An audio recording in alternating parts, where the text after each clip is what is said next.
Hi, everyone. Thank you so much for joining us here on KREM 2 News at Noon. I'm Laura Papetti. Out of Post Falls, where lanes are back open along Westbound I-90 near Spokane Street. This was following a crash and fire that happened this morning. Our partners over at the Coeur d'Alene Press reporting that an RV caught fire following a crash that involved a minivan going the wrong way near the Spokane Street exit. Now, Idaho State Police say they believe the driver of the minivan was suspected of being under the influence and was taken to the hospital. That crash happened at about 2:30 this morning. I-90 at the time was completely closed for several hours. People who took westbound I-90 through Post Falls saw backups and long delays, but traffic, we now can report, is flowing again in that area. Breaking news here at noon, Spokane Valley firefighters worked overnight to put out another series of small fires near Marabou Park. Firefighters reported at least 4 small fires in the area. They were able to get them contained, and each one burned less than an acre. Firefighters have not said what started those fires. All right, we have spent the last couple of days in weather alert impact days because of heat and wind, but today we are seeing some relief. Glad to hear that, Thomas.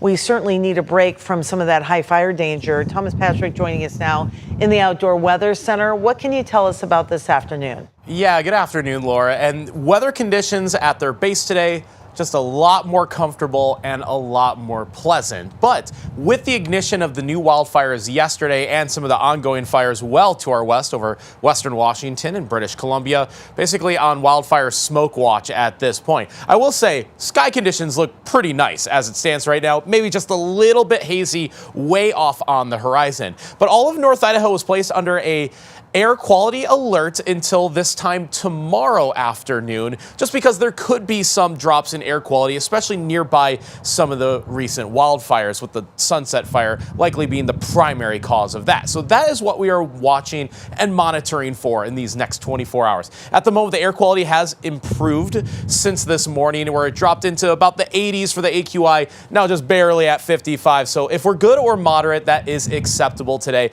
That is where I think most of the region is going to find themselves in terms of air quality. So that pretty much good news. I did include some of the hazy skies in the forecast for today, but not expecting any bad air quality unless you are exactly downwind from those recent wildfires. I think an area like Pullman or Colfax could be most susceptible with the Central Ferry fire to our south. But cooler today by a factor of about 10 degrees. That'll put our high temperatures in the 80s this afternoon, as you saw. Could be even cooler yet for this weekend with another storm front passing through. So we'll show you the latest details on that and the rain chances centered around it, all coming up.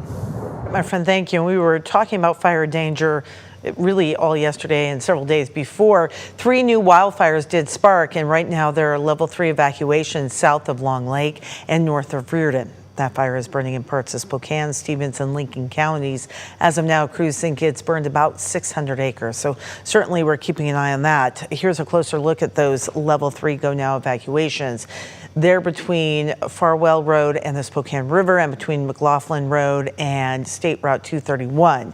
There are also some level 1 evacuations in Stevens County, and this is off of Highway 231 and Little Falls Road.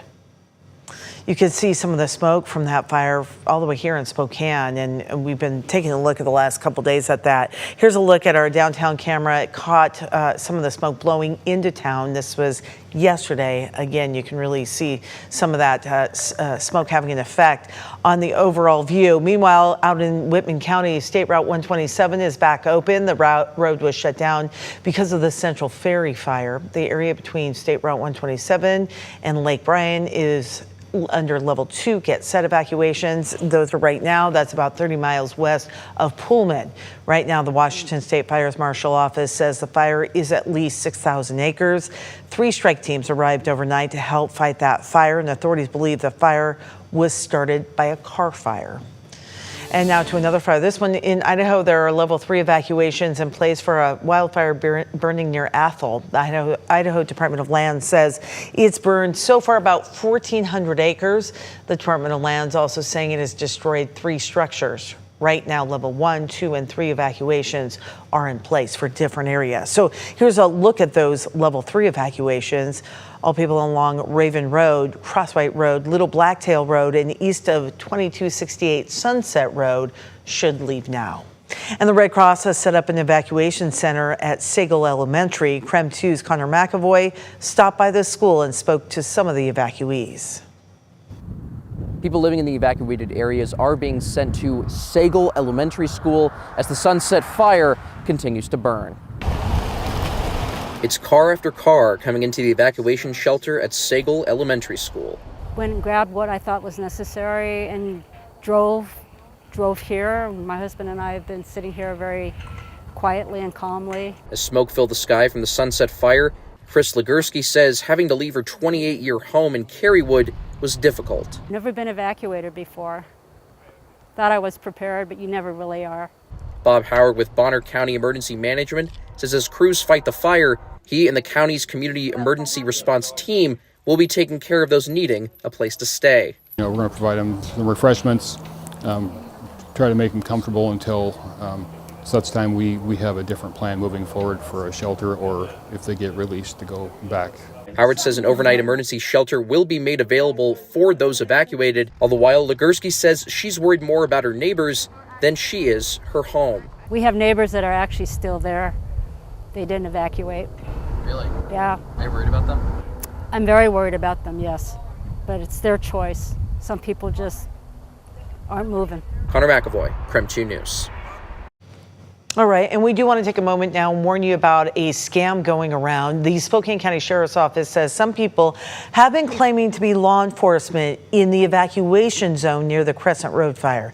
The Sheriff's Office is reminding people that deputies are going door to door in the evacuation zone to contact people living there. They are not calling or telling homeowners they must evacuate. The Sheriff's Office says to be skeptical of phone calls and to check your location within evacuation zones, and that really stands for any fire and evacuation going on.